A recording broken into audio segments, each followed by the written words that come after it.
Hello, I'm Lorianne Lumby with Soul School, and this is Soul Lessons. These are 10 to 15 minute short lessons on the journey of our soul's unfolding and then the process of our own self-actualization. In this week's Soul Lessons, we are going to explore the topic of conditioning. Conditioning as a source of imprisonment. We grow up in a world in which we are conditioned. We're conditioned to act a certain way, think a certain way, believe a certain way. And often that conditioning, in this case, we're specifically talking about fear-based conditioning. Conditioning in this way is used to make us feel afraid. We are threatened by conditioning with shame and guilt and fear. Conditioning tells us that if we don't act or believe or comply in the way in which we've been conditioned, then we won't be loved. Or that love will be taken away, or that we'll be rejected or banished or ostracized. Conditioning happens to us in our familial setting.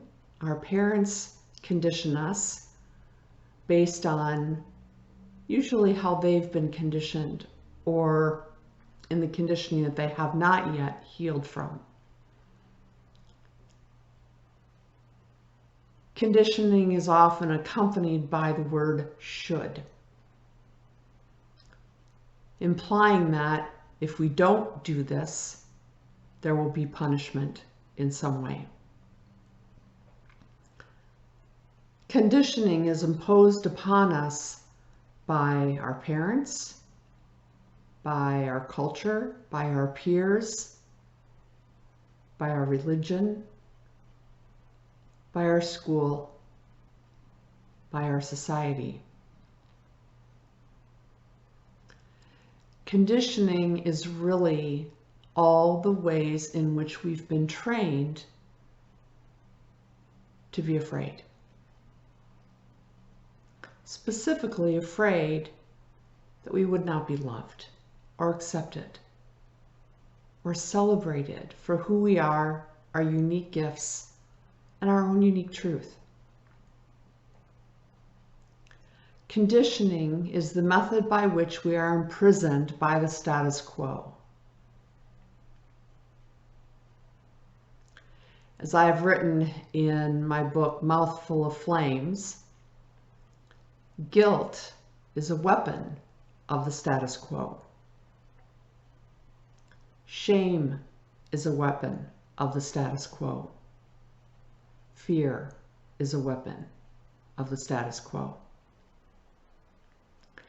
The status quo is what we currently know, the current cultural paradigm, the religious beliefs in which we have been indoctrinated.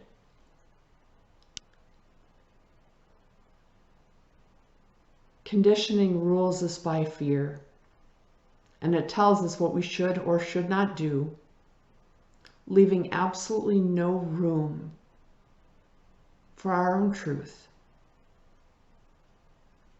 our own discernment, our relationship with our own inner authority. A significant part of our journey toward self-actualization, a significant part of the unfolding of our soul's mission and purpose, and most importantly, living that purpose out freely and unencumbered. A significant part of that journey is identifying what conditioning has been helpful and what seeks to harm. Identifying that conditioning that no longer resonates with us.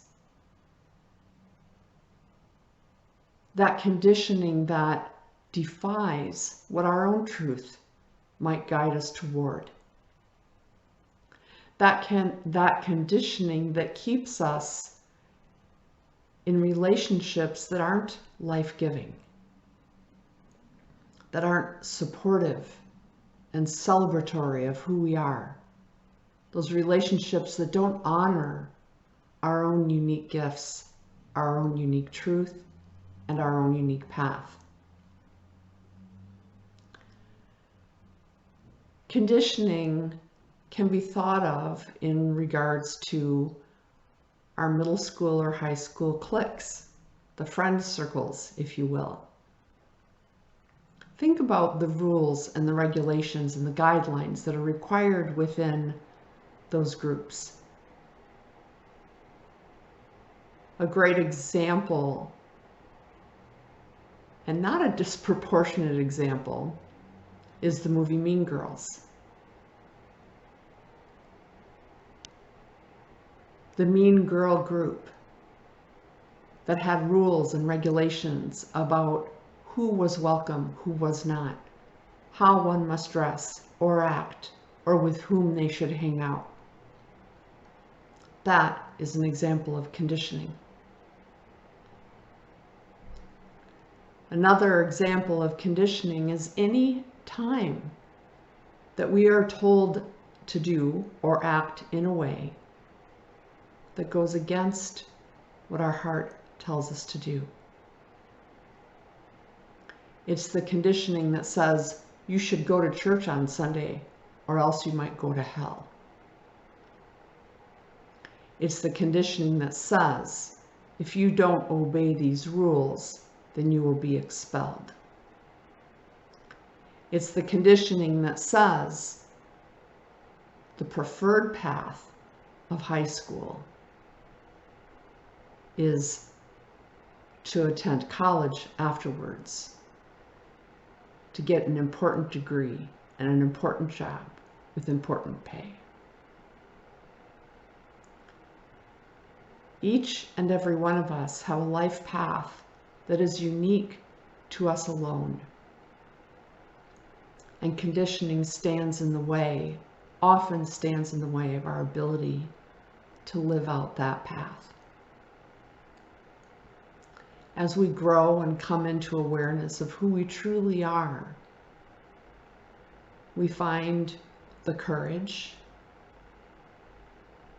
and the gifts and the skills to be able to identify what conditioning is in our way and how we can begin to untie ourselves from that conditioning. What agreements we can begin to say no to. What boundaries we can set around our own needs, regardless of the cacophony of voices outside of us that are begging for our attention, our obedience. Some words that might help in identifying condition are words like compliance, obedience, do what we tell you. Often, these words come out of a hypocritical system that would say, do what we tell you and not what we do.